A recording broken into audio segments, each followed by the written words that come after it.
So a lot of people have been asking me what my everyday carry gun is, so let's go ahead and talk about it. So welcome back to the Muzzle Broke channel, everybody, and today we're talking about this guy right here, my everyday carry gun, and that is going to be the P365 AXG Legion by Sig Sauer. We're going to kind of dive into some of the specifics of this gun, and kind of talk a little bit about why I run it as my EDC, what I like about it, what I don't like about it, and if I would actually recommend it for you. So it really seems like nowadays, every company is kind of doing their take on some sort of compact EDC 9mm handgun, and a lot of them now at this point are kind of either coming with integrated comps or ports. And I absolutely love that. I love the innovation in the industry. I love getting new options, and I really love being able to dive into the weeds like we are kind of going to do today and really kind of narrow it down and get into the nitty-gritty specifics of really why you should choose one EDC gun over another. After doing my rounds with Glock, M&P, Sig Sauer, and even some HK and Canik guns, I eventually kind of set my sights on this one, the P365 AXG Legion. So let's go ahead and just dive right into some of the specs on this gun. So this guy is going to actually have a 3.1 inch barrel, and it's actually going to have a 5.1 inch sight radius. This does come with Sig Sauer's X-ray day and night sights, which I actually like quite a bit. This weapon does come optics cut for the Shield RMSC, so you can really run whatever sort of optic you wanted on this, because that's a very common footprint. We do have a Picatinny rail down below to run any sort of weapon light you may choose to, and of course it does come with that integrated slide compensator, which, to be incredibly honest, makes a huge difference. The biggest thing right off the rip for me when I picked up this gun is just the way it felt in my hand specific. Now, the Legion version of the P365 does have an alloy metal grip with these custom G10 side panels as well. It also does come with a mag well too, and for me, when I grab this gun, I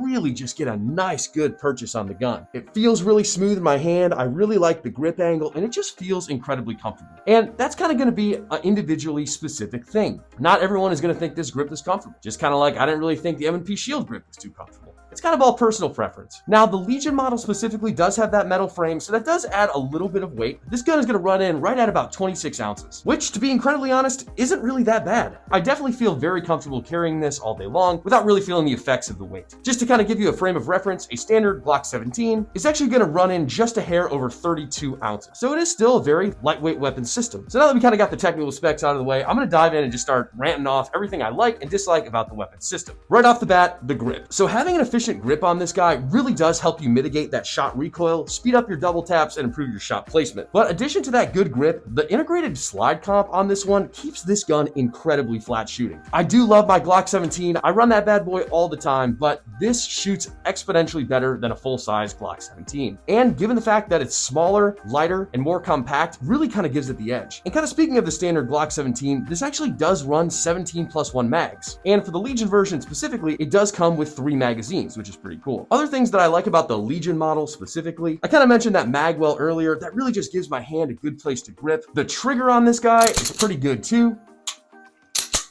Nothing too super crazy, but a pretty lightweight, low resetting trigger that can really help speed up your shots, which I always appreciate. The Legion version does come with a little bit of an extended slide release as well, so you really don't have to break your grip when you're doing reloads, which is cool. And one other kind of minor thing that I actually really appreciated on this build specifically is just a little bit of serrations that they have on the frame here, because that really gives my support thumb somewhere to index. Now, this isn't going to do anything crazy like a gas pedal would, but it definitely gets a little bit of texture for you to push against with that support hand thumb. Again, just a really little nice extra touch that the Legion model has to really kind of keep you shooting as quick and low recoiling as possible. I probably have about 1,500 to 2,000 rounds through this weapon since purchasing it, and I actually have not run into any jams or malfunctions at all, which is awesome. And if you don't know me by now, I'm pretty poor, so I usually run some pretty crappy ammo when I'm shooting at the range. Of course, when I am carrying this gun, I do run some hollow points. I actually got these from Sig Sauer, so that's kind of cool that I'm running the Sig hollow points in the Sig Sauer handgun. Now, unlike a lot of my builds that I have, I did not mess with any of the internals on this gun. To be incredibly honest, sometimes that's a little bit difficult for me to do. I really like to go in, switch parts, tinker around, add different things. But for me, when I'm thinking of an EDC everyday carry weapon, I really want to keep it as stock as I possibly can, especially because this gun does have the integrated slide comp. I know that all the internals that are currently in place are actually going to function pretty flawlessly with that slide comp. Again, that slide comp is going to reduce some of the reciprocation force of the weapon system, and this is finely tuned from Sig Sauer, so I'm not going to mess with it. I of course do run a holster when I'm concealed carrying this. To be incredibly honest, I just got this one for about 25-30 bucks off Amazon. It's a nice light carbon fiber holster.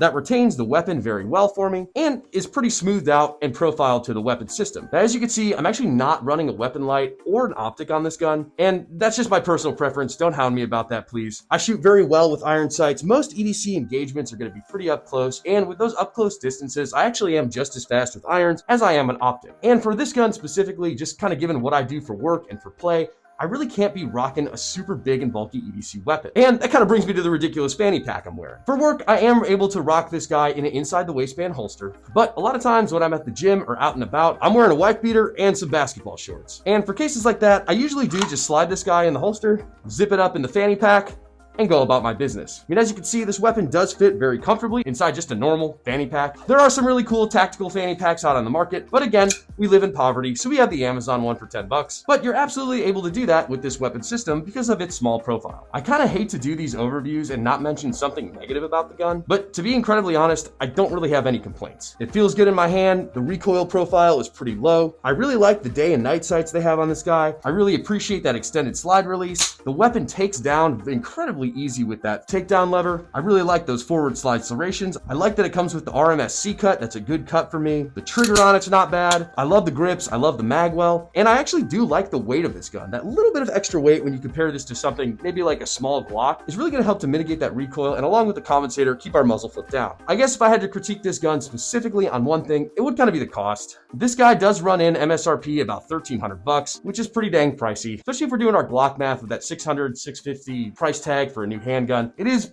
kind of about double that. That being said, I don't mind spending a little extra money for a gun that I'm actually going to carry every day, and I do carry this guy every single day. In my opinion, for that $1,300, you're getting a system from the factory that comes with a slide comp that's very finely well-tuned. It has kind of all these fancy bells and whistles like the serrations, the extended slide release, the magwell, that you don't have to add aftermarket, which is great. So although $1,300 is a little bit steep for a handgun, I think it's well worth it. I want to hear from you guys down in the comments. What are you guys running for your EDC weapons? I always like to spark the discussion about what people like, what people don't like. And hey, I didn't really have too many complaints about this gun. If you have had a negative experience with the P365 AXG Legion, and I'm sure everybody else would love to hear from you down in the comments as well. I really appreciate you guys tuning into this channel and watching this video with us today. Please subscribe to the Muzzle Bro channel. We really do appreciate it. We are growing the channel and we're doing everything we can to get you guys some awesome content. So hit that subscribe button and I will see you guys at the next Muzzle Bro video. Y'all have a safe week.